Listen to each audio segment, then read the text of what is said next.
The air in the backyard hung thick with the smell of grilled meat and manufactured smiles. It pressed in, heavy and humid, carrying the murmur of forced laughter and the distant buzz of cicadas.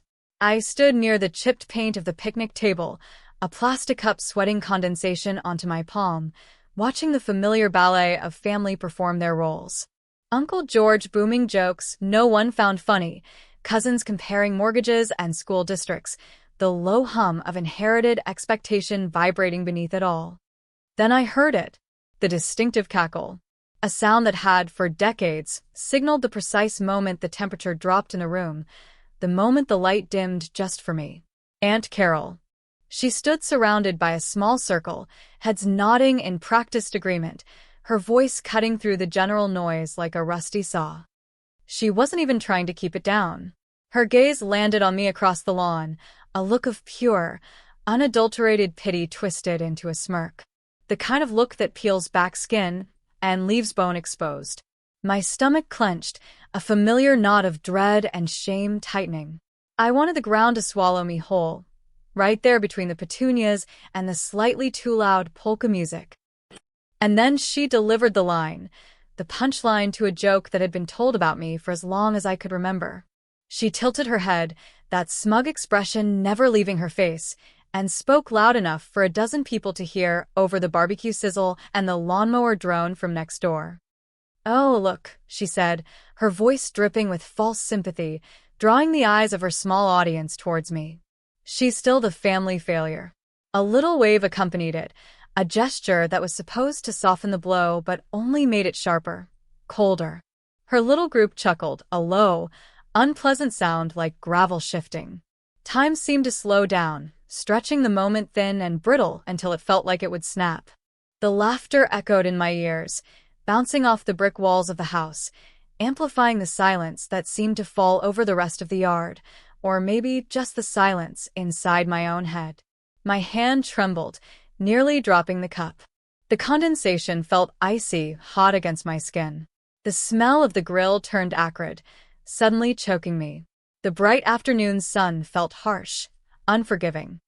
If you've ever felt like the punchline, the one who never measures up, the one who carries the weight of unspoken disappointment like a cloak, tell me. Tell me in the comments. Where are you watching from right now? What time is it? And if you haven't already, please hit that subscribe button. It helps more than you know. I stood there, rooted to the spot. The words hung in the air, visible, tangible things, sharp shards of ice that found their way under my skin and into my heart. Family failure. The label, worn smooth and thin over years of repetition, felt heavier than ever. It wasn't just a casual insult. It was a summation, a verdict delivered by the self-appointed judge of our bloodline. Aunt Carol, the keeper of the family ledger, meticulously noting every perceived misstep, every deviation from the narrow path she deemed acceptable. Growing up, my life was a series of footnotes in her grand narrative of success. Cousin David, the doctor. Cousin Sarah, the lawyer. Even little Jimmy, who married well, meaning wealthy and conventionally attractive, earned his place in the family pantheon. And me? I was the one who chose the winding road. The one who chased dreams that didn't come with a guaranteed six-figure salary. The one who, according to Aunt Carol, squandered her potential.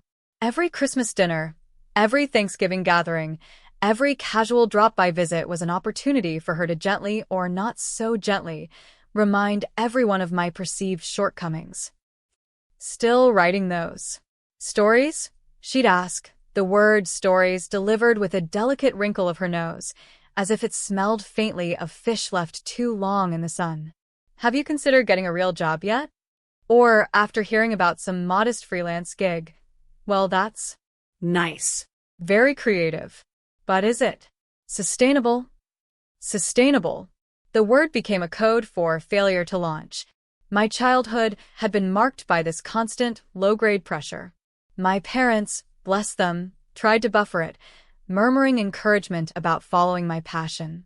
But even their support felt tinged with anxiety, a reflection of the wider family's unease about my unconventional path.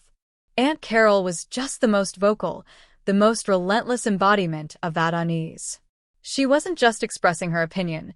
She was articulating the collective anxiety of a family that valued predictable success above all else.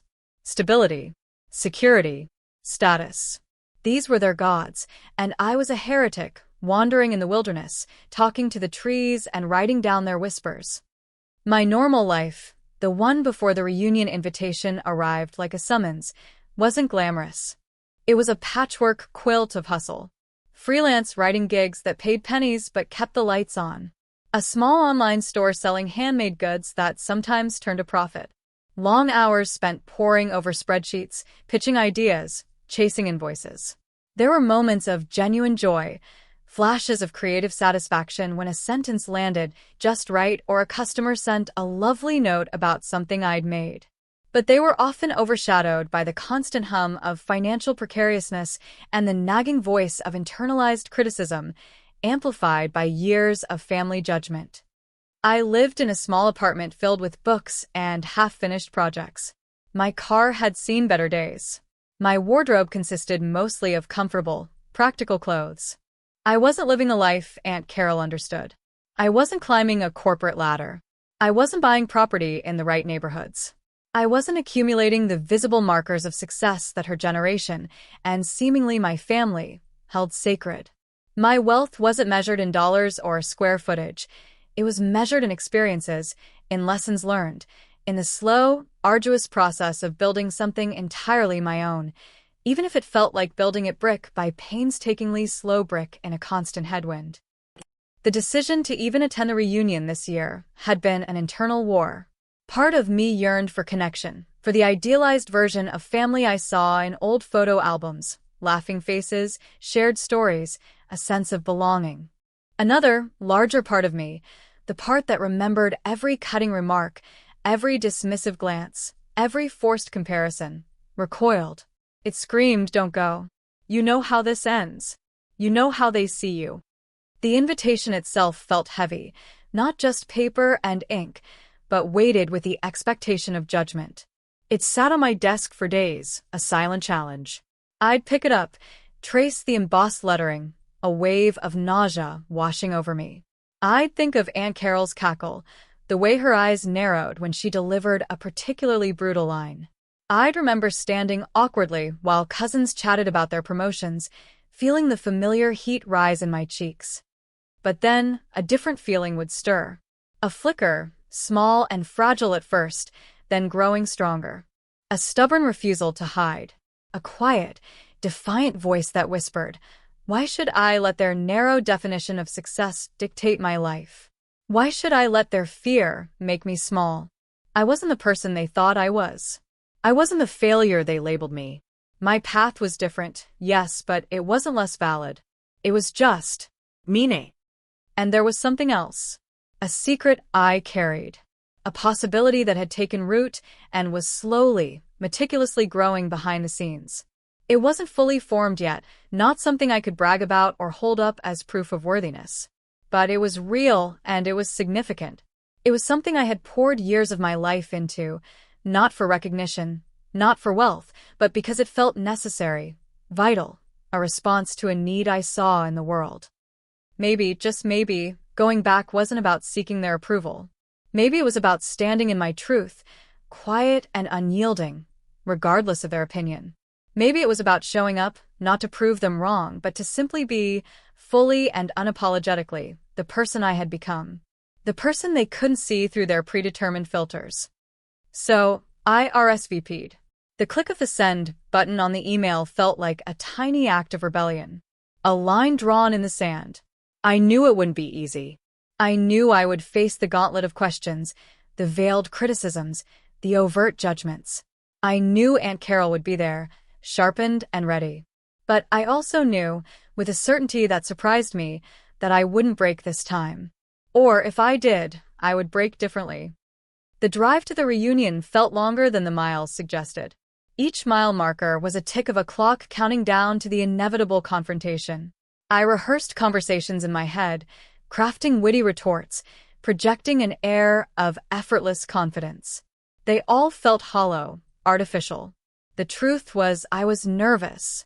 My palms sweated on the steering wheel. The familiar knot tightened in my stomach. The ancestral home, a grand old Victorian that had witnessed generations of triumphs and quiet heartbreaks, loomed larger in my mind with every turn. Pulling into the crowded driveway, the sight of all the cars, the sound of distant voices, hit me with the force of a physical blow. It was real. I was here. Stepping out of the car felt like stepping onto a stage where I knew the script, but dreaded my lines. The air was thick with humidity and the scent of grilling meat, just as I remembered. The sensory details flooded in. The specific shade of blue paint on the porch swing, the way the afternoon sun hit the stained glass window in the foyer, the sound of Aunt Carol's laugh echoing from the backyard. That laugh. Always that laugh. It wasn't malicious, not overtly. It was worse. It was the sound of someone utterly convinced of their own superior wisdom, amused by the foolishness of others. Navigating the initial greetings was an exercise in emotional agility. Warm hugs from genuinely kind relatives, mixed with cooler, assessing looks from others. The questions came, predictable as the tide. How have you been? Code 4. Are you successful yet? What are you working on these days? Code 4. Please tell me it's something respectable. Still living downtown? Code 4. Haven't you settled down yet? I answered with practiced politeness, keeping my responses vague, deflecting inquiries about finances or future plans. I talked about the satisfaction of creative work, the freedom of setting my own hours, the interesting people I met. The words felt flat even to me, a pale reflection of the complex reality of my life. I saw the subtle eye rolls, the quick glances exchanged between cousins. They weren't being cruel, not intentionally, most of them. They just didn't understand. They couldn't see past the traditional metrics of success they had been raised to value. Aunt Carol wasn't immediately visible. She had a flair for the dramatic, often making a slightly late, impactful entrance. I mingled, trying to find comfort in the familiar faces of the older generation, swapping stories about distant cousins, reminiscing about childhood summers. It was a fragile peace, though, constantly threatened by the underlying tension, the unspoken judgment that permeated the air like the scent of lighter fluid. Then she appeared, emerging from the house onto the back patio, framed by the ornate ironwork of the porch railing. She was dressed impeccably, of course, her silver hair perfectly coiffed, a string of pearls gleaming against her neck. She surveyed the scene, a queen surveying her subjects. Her eyes scanned the crowd, pausing here and there for a brief, regal nod. And then they landed on me. The smile she offered was polite, distant.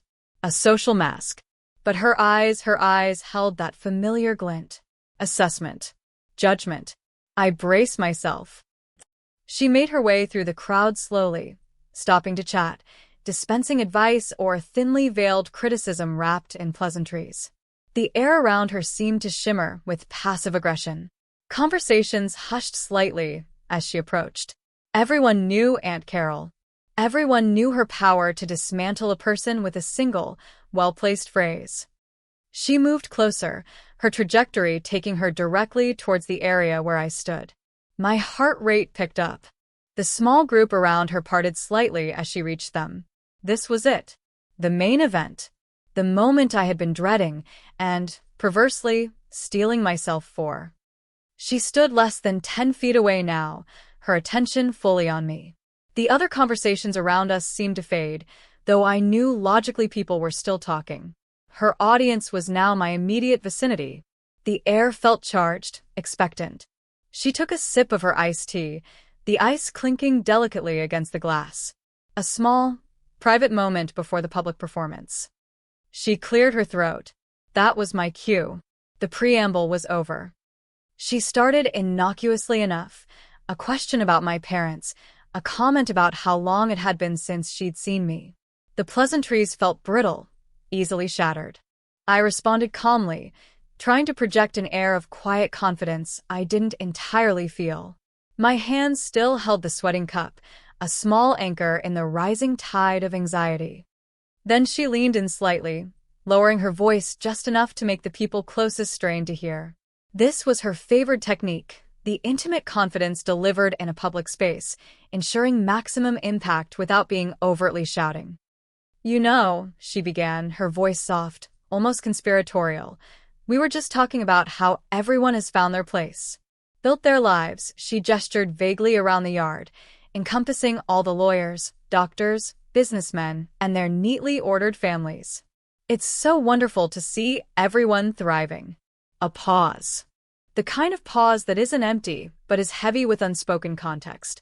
My jaw tightened. I knew where this was going. "Of course," she continued, her voice now just a fraction louder, enough for anyone within earshot to catch it. "Some paths are just less traditional, I suppose," she sighed, a delicate, performative sound that conveyed profound disappointment. Her eyes held mine, a challenge. "It takes a special kind of person to, well, not quite fit in, doesn't it?" The group around her chuckled again, a ripple of agreement. They knew the script too. They knew who she was talking about. The heat started to rise in my face, but I held her gaze. I wouldn't look away. I wouldn't give her the satisfaction of seeing me flinch. I managed a tight smile.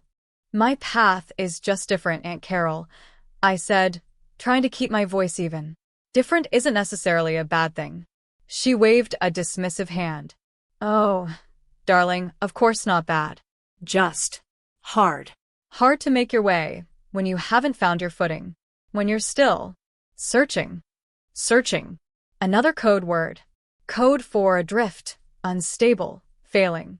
And then came the final thrust, the line I mentioned earlier, delivered with that same pitying smirk, the culmination of years of subtle and not-so-subtle judgment.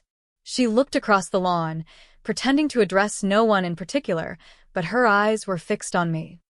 "Oh, look," she said, her voice rising slightly, carrying further this time. "She's still the family failure." And the laugh.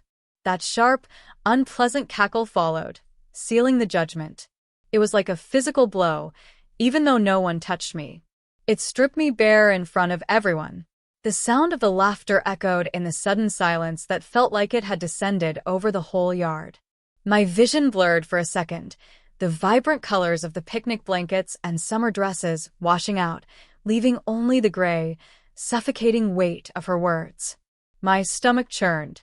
The iced tea cup felt impossibly heavy, like it was filled with lead. Everything I had worked for, every small victory, every moment of hard-won confidence, felt reduced to dust by that single sentence, that single laugh. It wasn't just her saying it. It felt like the collective voice of generations of judgment, whispering in the humid air.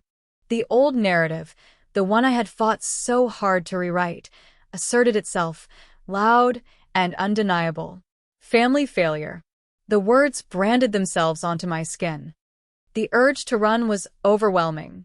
To drop the cup, turn, and sprint away, through the garden gate, down the street, and keep going until I was miles away from this place, these people, these expectations. To disappear. To vanish. To become the invisible failure they already saw.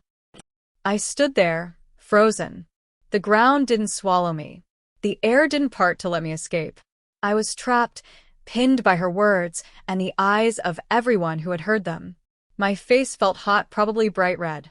I could feel the sympathetic glances, the awkward avoidance of eye contact from others who had heard. Some looked away quickly. Others pretended they hadn't heard, suddenly fascinated by their potato salad. The small group around Aunt Carol averted their eyes too, perhaps realizing she had gone a step too far, even for them. But Aunt Carol just smiled, a small, satisfied curve of her lips. She had landed the blow. She had reaffirmed her status as the family's moral and social arbiter.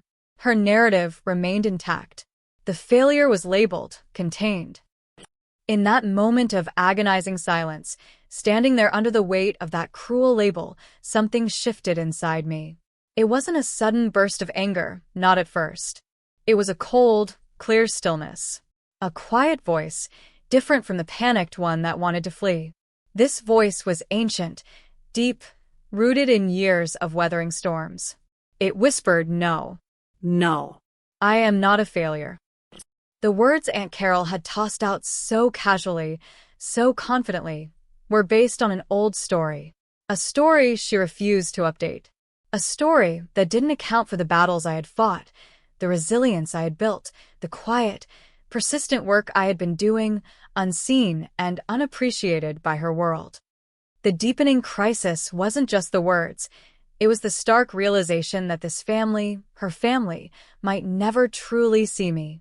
They were so invested in their established narrative, their comfortable boxes, that anything outside those boxes was automatically suspect, automatically a failure. My whole life, I had craved their approval, longed for them to see me, the real me, not the caricature. But in that moment, the yearning finally died. It wasn't just futile, it was misplaced. Their approval wasn't the currency that mattered. My own sense of worth, built through blood, sweat, and tears, was the only true measure. And in that stillness, a new feeling began to stir. Not anger, not shame, but a steely resolve. A hardening of something soft inside. This wasn't just about me anymore. It was about challenging the narrative itself. It was about standing up for the idea that there are countless ways to build a meaningful life, even if they don't involve corner offices and country club memberships. My eyes remained locked on Aunt Carol's smug face. The satisfaction was still there, but I thought I saw a flicker of something else now. Was it surprise that I hadn't crumbled? Was it a slight unease? I took a slow, deep breath. The air still smelled of grill smoke, but it didn't feel suffocating anymore. It just felt like air. I straightened my shoulders, imperceptibly at first. The cup in my hand felt lighter. I wouldn't run. I wouldn't hide. I wouldn't even try to defend myself. Defending implies that her judgment held weight, that I accepted the premise of her accusation. I didn't. The midpoint shift wasn't a dramatic event. It was an internal tectonic plate shifting. The ground beneath me wasn't giving way. It was solidifying. I was no longer the girl cowering under her aunt's gaze. I was a woman who had built a life, stone by stone, in the wilderness she couldn't comprehend. And I carried a secret. A big one.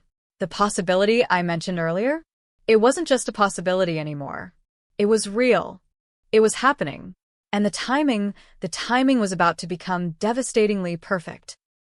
I hadn't planned this moment. Not the cruel words, not the public humiliation. But I knew what was coming. I had known for a week, maybe two. It was the culmination of those years of unseen work, of pursuing that unconventional path, of responding to a need that Aunt Carol's world simply didn't acknowledge. My lips curved into a slow smile, a genuine one, but with an edge of cold, quiet satisfaction. It wasn't a smile of defiance or even triumph, not yet. It was a smile of profound internal knowing. A smile that said, "You have no idea." Aunt Carol's smile wavered. She seemed to sense the shift in my demeanor, the sudden absence of the familiar flinch, the expected look of pain or embarrassment. Her eyes narrowed slightly. The hum of conversation started to pick up again around us, the awkward silence dissipating. But my attention, and now a few others, remained fixed on this quiet standoff. My smile didn't widen, but it held. It felt like a shield, but also a promise. A promise to myself. Just then, a ripple went through the crowd near the front of the house. Heads turned. People started murmuring. A different kind of energy entered the yard, one that wasn't about family dynamics or barbecue. From the direction of the driveway, a small group of people were making their way towards the backyard. They weren't family. They were dressed formally, suits and dresses that looked out of place amidst the casual reunion attire. At the front of the group walked a figure instantly recognizable to everyone in the city. The mayor. Mayor Thompson was a popular figure, known for his accessibility and his genuine commitment to community initiatives. He wasn't the type of person you'd expect to see wandering into a private family barbecue unannounced. Aunt Carol turned her head, distracted by the arrival of this unexpected dignitary. Her expression shifted from smug amusement to one of confusion, then rapidly to forced politeness. She smoothed her dress, ready to greet the mayor, clearly assuming he was here for the important people, the pillars of the community she associated with. The small group advanced into the heart of the backyard. The mayor scanned the faces, a pleasant, official smile on his own. He wasn't looking for Aunt Carol. He wasn't looking for Uncle George the businessman. His eyes kept scanning, moving past the clusters of family members, past the barbecue pit and the laden picnic tables. He was looking for me. My smile remained fixed, but the cold satisfaction intensified. This was the turning point. The universe, it seemed, had decided to deliver my moment not just quietly, but with a flourish, a public exclamation point immediately following Aunt Carol's period of judgment. The mayor's eyes found mine. His smile widened genuinely. He started walking directly towards me, bypassing Aunt Carol and her momentarily bewildered entourage entirely. Aunt Carol watched this, her head tilting, her expression a mixture of confusion and disbelief. Why was the mayor walking towards her? Oh, no, not her. Towards me. Her eyes flicked back and forth between the mayor and my face, trying to compute what was happening. The smugness began to evaporate, replaced by a look of dawning alarm. The mayor reached me. He held out his hand, warm and firm. "There you are," he said, his voice clear and carrying, designed for public speaking. "We were hoping to catch you here." He shook my hand, his gaze steady and kind. I managed to find my voice. "Mayor Thompson," I said. "What a surprise." "A pleasant one, I hope," he said with a chuckle. He then turned slightly, addressing the now rapidly quieting crowd that was gathering around us, drawn by the presence of the mayor and the palpable shift in atmosphere. The air no longer smelled just of barbecue. It smelled of anticipation, confusion, and Aunt Carol's rapidly rising panic.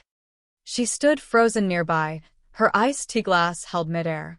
Her face, moments before triumphant, was draining of color.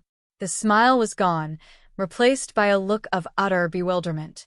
Her audience, the small group who had chuckled at her cruel joke, now looked at her, then at me, then at the mayor, their faces mirroring her shock. The mayor cleared his throat, getting everyone's attention. "Folks," he began, his voice amplified by the sudden silence, "I apologize for the intrusion on your family gathering, but we have a very special reason for being here today." He paused, looking directly at me again. My heart hammered in my chest, not from fear anymore, but from a complex mixture of vindication, nervousness, and a strange, detached fascination at the scene unfolding. "As you know," the mayor continued, "our city is committed to supporting initiatives that truly make a difference in the lives of our residents. We believe in investing in people, in projects that build community and offer hope." He gestured towards me. For the past several years, quietly, diligently, and without seeking any fanfare, this young woman here has been working on something truly extraordinary. Aunt Carol visibly flinched. Her eyes were wide, darting between the mayor and me. She seemed unable to comprehend what was happening. This wasn't part of her script. This wasn't how the family failure narrative was supposed to play out. She saw a need, the mayor said, his voice gaining warmth and power. A need for accessible education and resources in underserved neighborhoods. A need for safe spaces where young people could learn, create, and thrive, free from the pressures and dangers of the streets. He was talking about the project I had poured my life into. The community centers, the free workshops, the mentorship programs. These stories I had been writing, not just with words, but with action, with relentless effort, securing grants, building partnerships, convincing people to believe in the vision. The work Aunt Carol had dismissed as not a real job, as simply searching. Through her tireless efforts, the mayor announced, his voice ringing with genuine admiration, she has built an organization from the ground up. An organization that is already changing lives, empowering our youth, and strengthening the fabric of our city. He stepped closer to me, and because of her vision, her dedication, and the incredible impact she is already making, he said, looking out at the stunned faces of my family, a major philanthropic foundation, recognizing the immense potential of her work, has decided to make a truly transformational investment. He held up a large, ceremonial check. It was ridiculously oversized, the kind you see in photos, but the numbers on it were breathtakingly real. My eyes found them, the bold black digits that represented years of struggle, of hope, of believing when no one else did. 1,000,000,000 dollars. $100 million. The gasp that went through the crowd was collective, audible. It was a wave of sound that washed over the backyard, drowning out the cicadas, silencing the distant lawnmower, utterly obliterating the last echoes of Aunt Carol's cruel laugh. The mayor smiled at me, a proud, genuine smile. "It is my distinct honor," he announced, his voice strong and clear, "to be here today, at her family reunion, to publicly recognize the extraordinary achievements of one of our city's most remarkable individuals." He turned to face the frozen figure of Aunt Carol, though his words were for everyone. "This," he said, holding up the giant check, the sunlight catching the numbers, "is not the work of a failure. This is the work of a visionary, a leader, a true success." He presented the check to me. My hands, which had been trembling moments before, felt steady as I took it. It was light, just cardboard, but the weight of what it represented was immense. Years of quiet struggle, culminating in this explosive, public validation. I looked out at the faces of my family. They were a tableau of astonishment. Jaws slack, eyes wide, hands covering mouths. My cousins, who had chatted about mortgages, stared at the check as if it were an alien artifact. My parents had tears streaming down their faces, a mixture of pride and overwhelming relief. And Aunt Carol. She was still frozen, the iced tea glass still suspended near her mouth. Her eyes were fixed on the check, then on me, then back on the check. The color had completely drained from her face, leaving it a ghastly white. Her lips were slightly parted, but no sound came out. Her carefully constructed composure had utterly collapsed. The self-appointed judge had just witnessed her verdict not just overturned, but annihilated, in front of the entire jury. Her narrative of the family failure had just been publicly, undeniably, and spectacularly disproven by the mayor himself, backed by $100 million. She was completely, utterly blindsided. The person she had mocked moments before stood holding validation on a scale she couldn't have possibly imagined. Her cruel joke had just become the setup for her own, deeply humiliating punchline. The silence that followed the mayor's announcement was different from the one after Aunt Carol's words. That silence had been heavy with shame, with judgment. This silence was heavy with shock, disbelief, and a palpable shift in the air, the instantaneous rewriting of a decades-old story. The mayor patted my shoulder.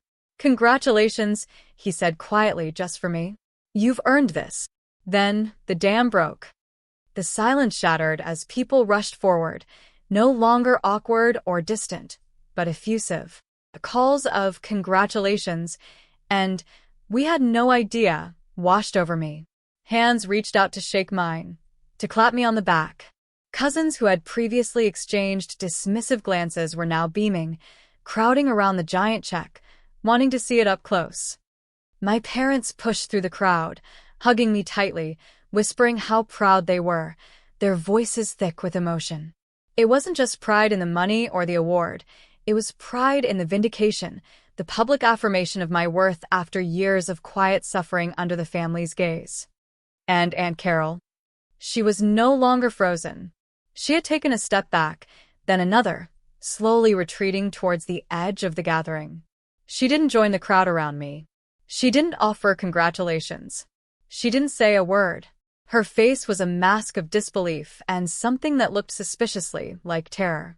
The woman who had held court and dispensed judgment for years was now a shrinking figure on the periphery, her power evaporated in the face of undeniable reality. She tried to blend into the background, to become invisible. The woman who had just called me a failure, who had laughed at my expense, was now the one exposed, diminished. Her carefully cultivated image as the arbiter of success lay in ruins around her feet, scattered by a very large, very public check. I watched her go, a figure of retreating defeat, and felt a complex mix of emotions. There was the undeniable sweetness of vindication, The profound satisfaction of seeing the narrative flipped so dramatically, so completely. The paper trail, indeed, was proving more powerful than the cruel emotions that had poisoned the family well for so long. But there was also a lingering sadness. This moment of triumph was also a moment of painful clarity about the true nature of some relationships within the family. Aunt Carol wasn't just wrong. She had been deliberately cruel, invested in my perceived failure to prop up her own sense of superiority. The rest of the reunion was a blur of congratulations, explanations to bewildered relatives, and polite conversations with the mayor and his staff. The giant check was passed around, everyone wanting a photo. The air was now electric, buzzing with excitement and gossip. The topic of conversation had shifted entirely. No more quiet judgments, no more veiled criticisms. The family failure was now the family's most unexpected, most spectacular success story. Later, sitting on the porch swing as the sun began to set, the crowd thinning, the giant check propped carefully against the wall, I finally had a moment to myself. The victory felt real, tangible. It wasn't just about the money or the recognition. It was about the reclaiming of my own narrative. It was about the quiet satisfaction of knowing that while they were busy labeling me, I was busy building. While they were focused on what I lacked, I was focused on what I could create. The $100 million wasn't just a number. It was validation on a scale that dwarfed every dismissive comment, every doubtful look. It was the universe saying, "You were right. Keep going."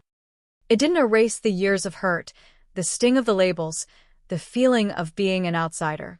That pain was still there, a faint echo in the quiet evening air.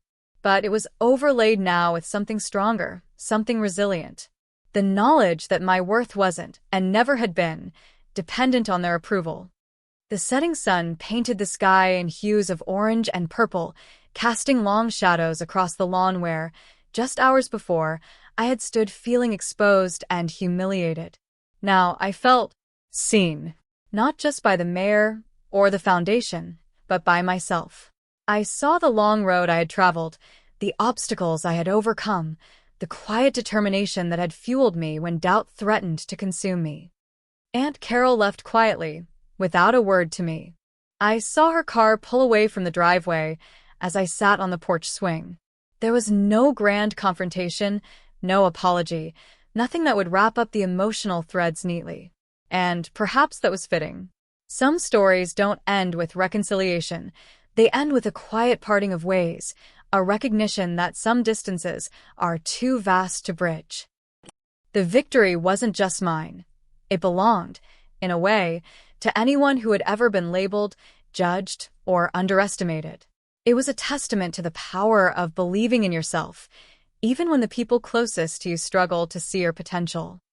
The air grew cooler as darkness settled. The sounds of the reunion faded, leaving only the crickets and the gentle rustle of leaves in the trees.